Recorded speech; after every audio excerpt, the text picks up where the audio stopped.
غیبت کرنا مردار بھائی کے گوشت کھانے کے مترادف ہے۔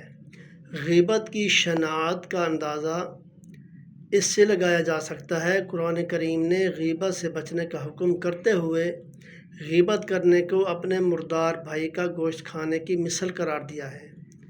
اللہ تعالیٰ کا ارشاد ہے، فرمایا وَلَا يَغْتَبْ بَعْضُكُمْ بَعْضًا أَيُحِبُّ أَحَدُكُمْ أَن يَأْكُلَ لَحْمَ أَخِيهِ مَيْتًا فَكَرِهْتُمُوهُ، اور برا نہ کہو پیچھے ایک دوسرے کے، بھلا خوش لگتا ہے تم میں سے کسی کو کھائے گوشت اپنے بھائی کا جو مردہ ہو؟ سوگن آتی ہے تم کو اس سے، تو ظاہر ہے کہ کوئی شخص ہرگز اس بات تصور نہیں کر سکتا کہ کسی بھی مردہ کا گوشت کھائے، کہ جائے کہ خاص کر اپنے مرے ہوئے بھائی کا۔ تو قرآن کریم یہ یقین ہمارے دل میں بٹھانا چاہتا ہے کہ جس طرح تمہاری طبیعت اپنے بھائی کا گوشت کھانے پر آمادہ نہیں ہوتی، تو اسی طرح تمہیں اس کی برائی کرنے سے بھی پوری طرح احتراز کرنا چاہیے، کیونکہ غیبت کرنا گویا کہ اس کی عزت نفس کو بیچ کھانا ہے،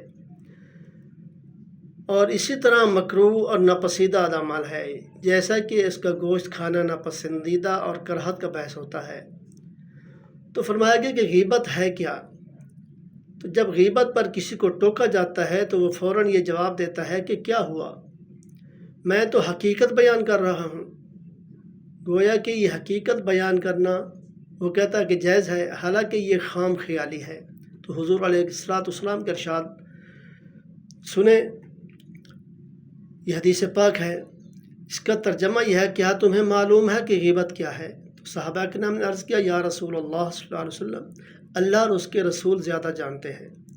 تو آپ علیہ الصلوۃ والسلام نے ارشاد فرمایا کہ اپنے بھائی کے بارے میں ان باتوں کا ذکر کرنا جو اسے ناپسند ہوں، یہ غیبت ہے۔ تو ایک شخص نے سوال کیا کہ اگر میرے بھائی کے اندر وہ صفات موجود ہوں جو میں نے کہی ہیں تو کیا پھر بھی غیبت ہوگی؟ تو آپ علیہ الصلوۃ والسلام نے ارشاد فرمایا کہ اگر وہ برائی تیرے ساتھی میں پائی جائے تبھی تو وہ غیبت ہوگی، اور اگر وہ بات اس کے اندر نہ ہو تو نے اس پر بہتان باندھا ہے، جو غیبت سے بھی بڑا گناہ ہے۔ تو لہٰذا بہت ہی بڑی وعید ہے اس کے اندر۔ اگر اس کے اندر وہ چیز موجود ہے تو یہ غیبت ہے، اگر اس کے اندر وہ نہیں ہے تو پھر وہ اس پر بہتان ہے، جو غیبت سے بھی بڑا گناہ ہے۔ تو لہٰذا اس سے بچنا چاہیے۔ اللہ تعالیٰ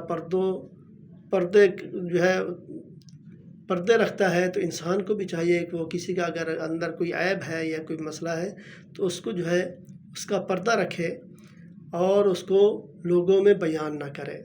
تو اللہ تعالیٰ اس سے ہم سب کو محفوظ فرمائے۔